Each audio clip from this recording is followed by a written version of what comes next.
আপনারা জানেন যে ডিবি অফিসে যে 6 জন সমন্বয়ককে নেওয়া হয়েছিল বা তারা গিয়েছিল সেই সমন্বয়কদেরকে রিলিজ করার জন্য বা সমন্বয়কদের এই ডিবি অফিসে নেওয়াটাকে কেন্দ্র করে একটি রিট পিটিশন দায়ের করেছিল মঞ্জুরাল মতিন পিএম আর আইনুন নাহার লিপিক। ওনারা পিটিশনার হয়ে রিট পিটিশনটি দায়ের করেছিলেন। সেই রিট পিটিশনে আরেকটি জিনিস চ্যালেঞ্জ করেছিলেন তারা, লাইভ বুলেট, মানে যেগুলি পুলিশ গুলি করেছে সেরকম গুলি যেন পুলিশ করতে না পারে, লাইভ বুলেট না চালাতে পারে, সেই জন্য তারা রিট পিটিশন একটি ফাইল করেছিলেন। সেই রিট পিটিশনটি যথার্থভাবে ফাইল করা হয় নাই। এই রিট পিটিশনে যারা পিটিশনার ছিলেন তারা যথার্থ পিটিশনার ছিলেন না। রিট পিটিশনে কোনো সাবমিশন ছিল না, রিট পিটিশনে কোনো গ্রাউন্ড ছিল না, রিট পিটিশনে কোনো প্রপার ল পয়েন্ট ছিল না, এবং রিট পিটিশনটির যারা পিটিশনার ছিলেন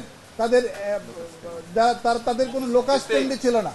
এই মর্মে রিট পিটিশনটি ইন লেমিনি খারিজ করা, সামারিলি রিজেক্ট করে দেওয়া হয়েছে এবং নট ইন ফর্ম বলে এবং যথার্থভাবে রিট পিটিশনটি দায়ের করা হয় নাই বলে খারিজ করে দেওয়া হয়েছে। এবং অবজারভেশন কোর্ট দিয়েছে, যেগুলি আইন আছে আমাদের, যে কনস্টিটিউশনাল রাইট যেগুলি রয়েছে তাদেরকে বলা হয়েছে যে এটা আমাদের সংবিধানেই স্বীকৃত যে যাদের সমাবেশ করার অধিকার থাকবে, সমাবেশ করার অধিকার থেকে কাউকে বঞ্চিত করা যাবে না। আর পুলিশ যখন তার পাওয়ার এক্সারসাইজ করবে তখন সিআরপিসি এবং পিআরবিতে এবং সংবিধানে পুলিশকে যে পাওয়ার দেওয়া আছে সেই পাওয়ারটা পুলিশ এক্সারসাইজ করতে পারবে, বাট সংবিধান, আইন এবং বিধি সাপেক্ষে। এবং আমাদের সাবমিশন ছিল যে পুলিশ যে কাজগুলি করে যাচ্ছে এখন পরিস্থিতি সাপেক্ষে আইন এবং প্রসিডিউর মান্য করেই পুলিশ তার পাওয়ার এক্সারসাইজ করে যাচ্ছে, এবং আদালত এই সংক্রান্ত একটি নির্দেশনা দিয়েছেন যে পুলিশ সব আইন কানুন মেনে তার পাওয়ার এক্সারসাইজ করতে পারবে, এই বলে এই রিট পিটিশনটি খারিজ করে দিয়েছে।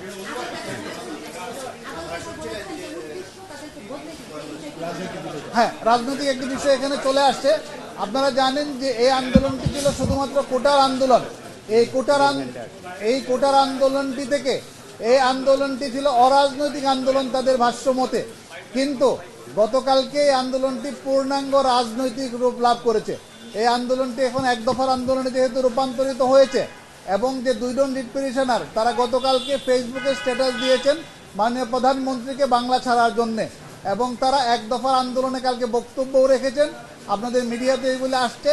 তারা চান যে এক দফার আন্দোলনে মাননীয় প্রধানমন্ত্রীর পদত্যাগ এবং তত্ত্বাবধায়ক সরকার বা কি একটা জাতীয় সরকার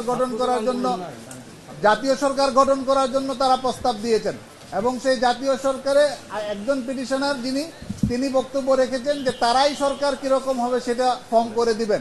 এবং সেখানে আমাদের এখানে যে একজন আইনজীবী রয়েছেন ব্যারিস্টার সারা হোসেন, উনিও কিন্তু তাদের যে প্রপোজাল রয়েছে আমরা ফেসবুকে যেরকম পেয়েছি, উনিও সেই উপদেষ্টাদের একজন থাকবেন সেই সরকারের। সুতরাং এই সব মিলিয়ে এই রিট পিটিশনটি politically motivated, not in clean hand এবং পারপাসলি ডান। একটি রাজনৈতিক উদ্দেশ্য চরিতার্থ করার জন্য, একটি রাজনৈতিক উদ্দেশ্য হাসিল করার জন্য, আদালতকে ব্যবহার করার জন্য এই রিট পিটিশনটি দায়ের করা হয়েছিল। সুতরাং রিট পিটিশনটি পলিটিক্যালি মোটিভেটেড হিসাবে খারিজ করে দেওয়া হয়েছে।